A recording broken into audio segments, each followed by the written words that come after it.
yung palay ng 13 pesos isang kilo. Lugi.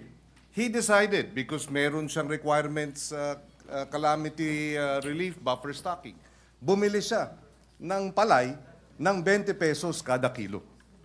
At nung binili niya ng 20 pesos kada kilo, because nga it is allowed under the Sagip-Saka Act, the following week, yung traders binibili na ng 23 pesos per kilo. Dinagdagan na ng 10 piso. Kaya naman pala. Dahil nga, naroon na ang gobyerno pumapasok bilang big brother at inakat ang preso nung palay. So that precisely, Mr. President, and we will go through the research to be able to identify all these LGUs that are doing it. We will do a tracking, and then we will present that report, Mr. President, to the body and to the minority leader. Well, with what the senator from Pampanga said, the gentleman from Pampanga said, the chairman of the Committee on Agriculture, I suppose the governor of Sorsogon inherited it from his predecessor. I built the warehouses where he is placing all of the rice he is buying. All right, so The governor of Isabela is also doing that. For the record, Governor Rodito Albano, I think, is also doing that. with that being accepted by the chairman of the Committee on Agriculture, and as I said, I suppose the majority leader will refer it to his committee. There's one more thing, Mr. President, if Yes, you Your don't Honor. mind.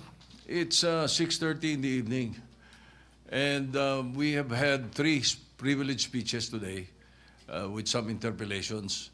I suppose that it's best we suggest that we consider the possibility of having limiting privileged speeches to around 2 per day if the legislative mill is already rolling.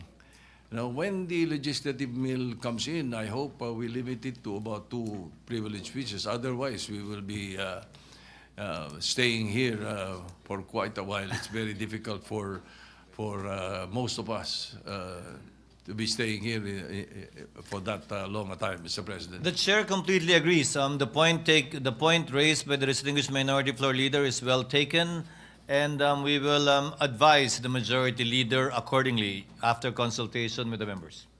Thank you, sir. Thank you, Vice Chair. distinguished minority floor leader. Majority leader. Mr. President, I move that we refer the privileged speech of Senator Raffy Tulfo and all the interpellations and manifestations thereon to the Committee on Agriculture, Food, and Agrarian Reform. So move, Mr. President. Any objection? Hearing none.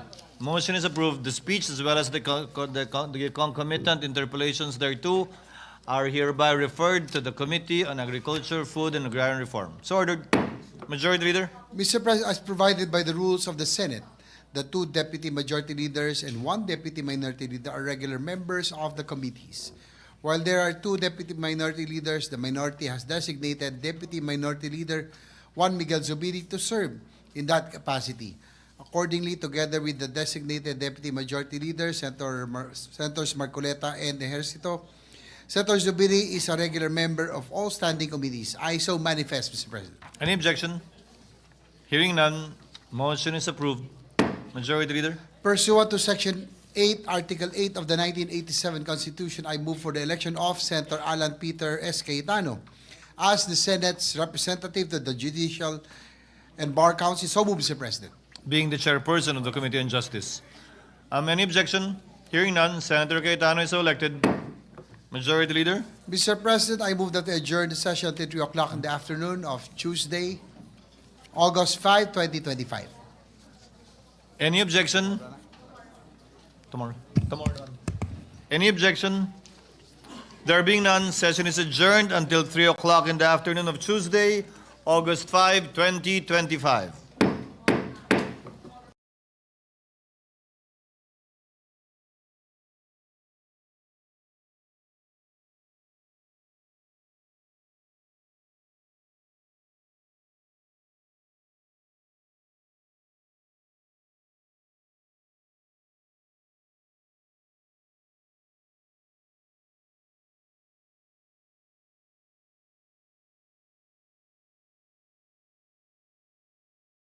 Every year, we expect Huawei to wow us with their new flagship smartphone. But today, they just blew everybody out of the water. This is the Huawei Pura 80 Ultra, and it is the undisputed king of mobile photography right now. And to prove that, we are putting it up against another Ultra, this time the Samsung Galaxy S25 Ultra. Which one of these phones will come out on top? You probably already know why. Now, before we dive into the whole photo and video face-off, let's talk about why the Huawei Pura 80 Ultra is such a big deal. Now, this phone has the world's first